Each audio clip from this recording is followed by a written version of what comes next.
हवाओं में बहेंगे। এপারে যাবে তো ওপারে যাবে তো ওপার দিয়ে যাক, এবার থেকে ঢুকে যাচ্ছে সব পাগলের দল। এই দেখো সিগন্যাল চলে গেল। খিদিরপুর গাইছ ওরা। আরে দরকারে একজনের সাথে দেখা করতে, তাই তো? হ্যাঁ, কার সাথে দেখা করতে? তো এখন বলে না, পরে বলবো। আচ্ছা পরে বলবো। তো এখন যাচ্ছি, এখন কি করবি সামনে থেকে? আমরা এখন যাবো ফের খিদিরপুর হয়ে যাবো, ধরবো বিদ্যাসাগর সেতু, মানে হুগলি সেতুটাই। এখন যাচ্ছি কোথায় বললাম, যেটা যে খলতপুরে, ওখানেই যাচ্ছি আমরা এখন। আরে দরকারে একজনের সাথে দেখা করতে, তাই তো? হ্যাঁ, কার সাথে দেখা করতে? তো এখন বলে না, পরে বলবো। আচ্ছা পরে বলবো অবশ্যই। এটা তিন দাম হবে। খুব সুন্দর প্রোগ্রাম সিন। হচ্ছে। কি প্রোগ্রাম হচ্ছে, তাই তো? আচ্ছা প্রোগ্রাম হচ্ছে। দেখো খড়গপুরে যাচ্ছি এখন মোটামুটি। সালা রাস্তায় এত বাবারে, এই রাস্তাগুলো ভালো রাস্তা, কিন্তু একটাই প্রবলেম আমার কলকাতায়, যে সালা নেই, মানে রাস্তায় গানটা বড্ড, গানটা বলতে সারিয়েছে, উঁচু হয়ে গেছে। দেখ এই জায়গাটা সারিয়ে দিয়েছে। এই রাস্তাটা কন্টিনিউ কাজ হচ্ছে। হ্যাঁ, যখন হ্যাঁ কন্টিনিউ দেখে যাই কাজ হচ্ছে। এই মেট্রোগুলো বেশ হচ্ছে, অনেক দূরে যাচ্ছে জানিস তো, হ্যাঁ, অনেক দূরে যাচ্ছে। আমি আসলাম হাওড়ার ওপার থেকে, সেই সাঁতরাগাছি থেকে ওখানে পর্যন্ত যাচ্ছে। এই দেখো সিগন্যাল চলে গেল। খিদিরপুর গাইছ ওরা, খিদিরপুরের ছেলেরা এরা। এই সিগন্যালগুলো একটু সবাই দেখে জানাবে। এইসব জায়গায় একটু প্রবলেম হয়, কারণ এখানে লোকরা কিছু মানে না, ঠিক আছে? খিদিরপুরের লোকরা কোনোদিন কিছু, কারণ পুলিশরাও ভয় পায় ওদের দেখে। হ্যাঁ চল।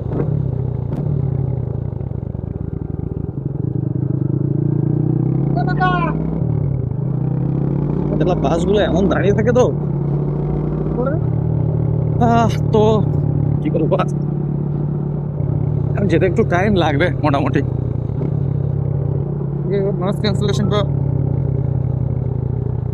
ক্যান্সেলেশনটা অন করলাম, দুটো তফাৎ কিরকম হয় দেখি।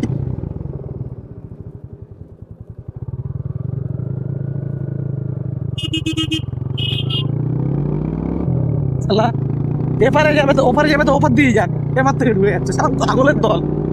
চালা এগুলো হচ্ছে প্রিমিয়াম টাইপের জায়গা। রাস্তাঘাট দেখে অনেকে বলতে পারবে যে কেন রাস্তাঘাট দেখে এত আলাদা হওয়ার কিছু নেই, কিন্তু আমি তো থাকি তাই গ্রামে না, যেটাই প্রবলেম। এসে গেছি পরে লেখা, আগের দিনও দেখলে তোমরা, এটাই এই রাস্তা দিয়েই গেছিলাম। हवाओं में बहेंगे, घटाओं में रहेंगे, तू बरखा मेरी, मैं तेरा बादल पिया। I love you now,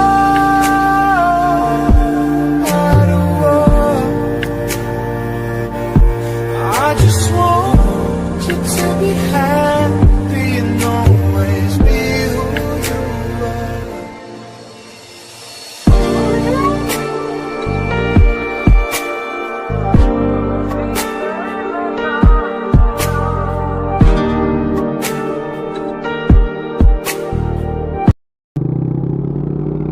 এখন যাচ্ছি, আসতে একটু সন্ধ্যা হবে, তাই জন্য আমরা মানে নিয়ে নিয়েছি, জ্যাকেট ফ্যাকেট নিয়ে নিয়েছি। বাবা আগের দিনের মতো সেম ঝামেলা করতে যায় না।